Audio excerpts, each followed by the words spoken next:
Hello, how are my fantastic fourth graders? Man, what a wonderful weekend we've had.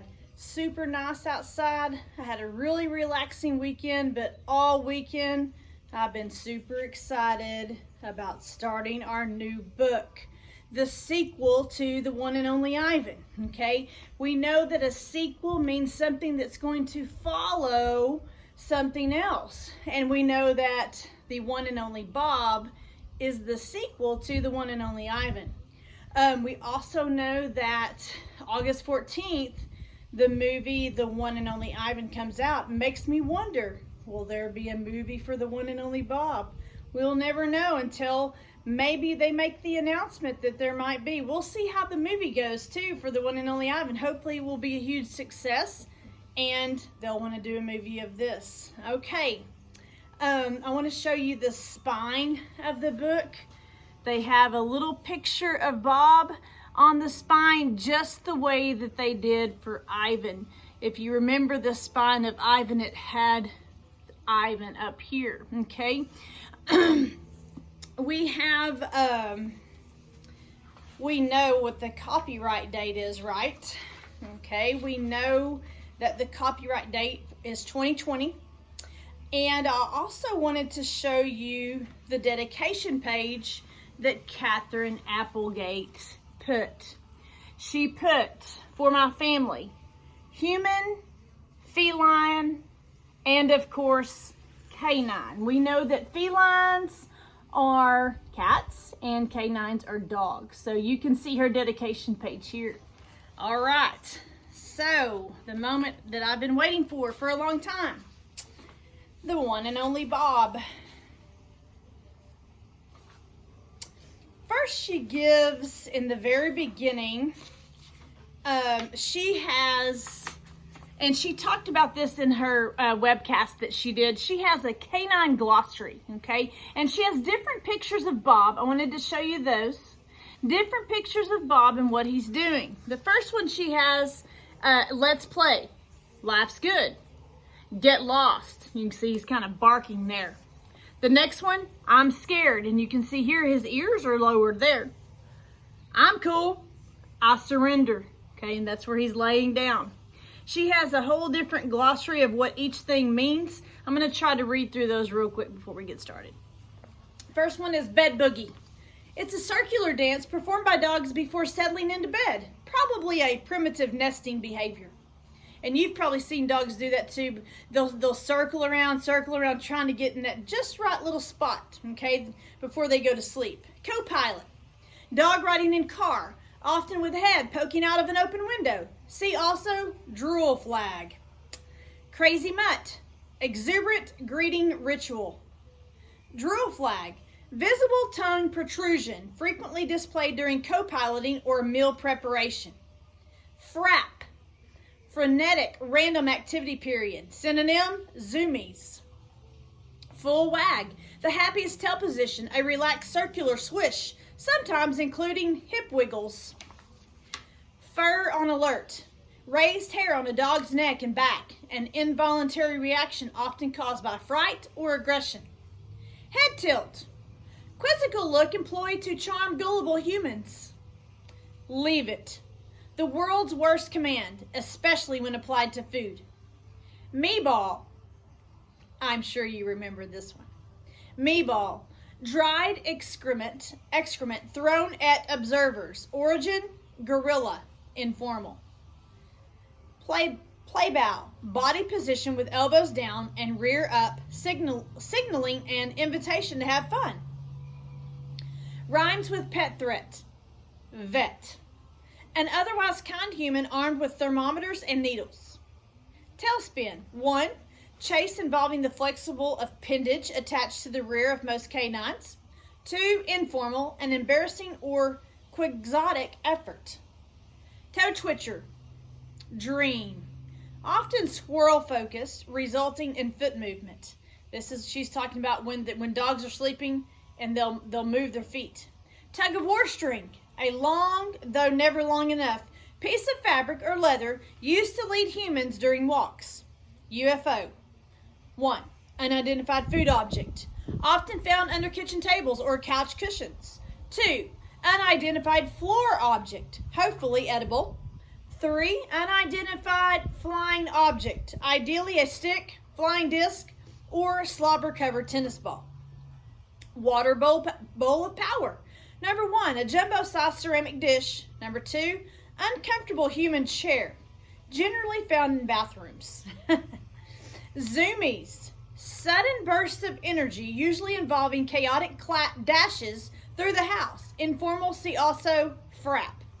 Okay, chapter 1. Like I said, this is written just like the way Ivan was written. Very short chapters with spacing in between each line, okay? First chapter is called Confession. Look, nobody's ever accused me of being a good dog. I bark at empty air. I eat cat litter. I roll in garbage to enhance my aroma. I harass innocent squirrels. I hog the couch. I lick myself in the presence of company. I'm no saint, okay? Who's talking here? Bob. Next chapter. And while I'm at it, I may or may not have eaten a pepperoni pizza with anchovies when nobody was looking. Also, I may or may not have eaten a coconut vanilla birthday cake when nobody was looking. Also, I may or may not have eaten a Thanksgiving turkey, except for the stuffing, way too much rosemary, when nobody was looking. Nobody looking. That seems to be the common thread. As they say on the crime shows, motive and opportunity. Next chapter, Robert. Name's Bob. I'm a mutt of uncertain heritage. Definitely some Chihuahua with a smidgen of Papillon on my father's side. You're probably thinking I'm some wimpy lapdog. The kind you see poking out of a lady's purse like a hairy keychain. But size ain't everything. It's swagger. Attitude. You gotta have the moves. Probably I should have been named Bruiser or Bam Bam or Bandit, but Bob's what I got, and Bob will do me just fine. Julia named me long time ago. She's my girl. She calls me Robert when I get on her nerves. Happens pretty often, to be honest. Next chapter, numero uno. There's an old saying about us dogs. It goes like this. It's no coincidence that man's best friend can't talk. Let me tell you something. If we could talk to people, they'd get an earful. You ever hear anyone mention man being dog's best friend?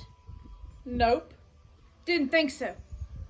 Way I've always figured it, end of the day, you gotta be your own best friend. Look out for numero uno. Learned that one the hard way. That's not to say I don't have a best pal. I do. Gorilla. Name of Ivan.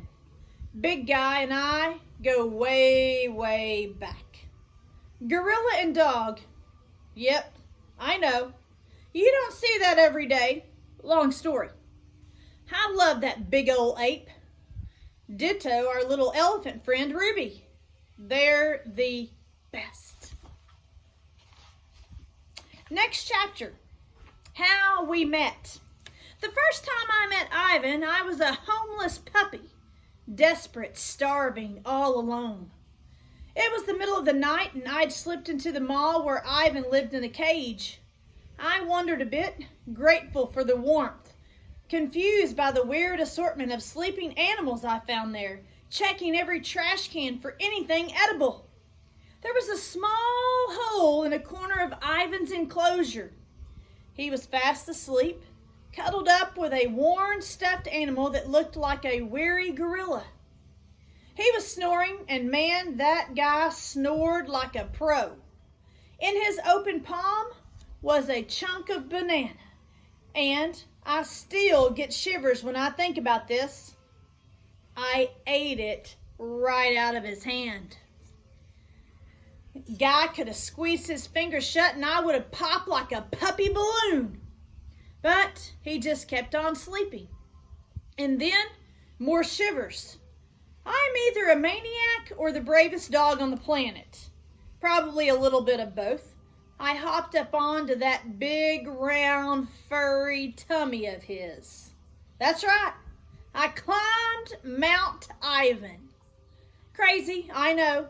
I have no idea what I was thinking. Maybe I was so exhausted I went a little bonkers. Maybe he just looked so warm and cozy that I figured it was worth taking a chance. I did my little bed boogie.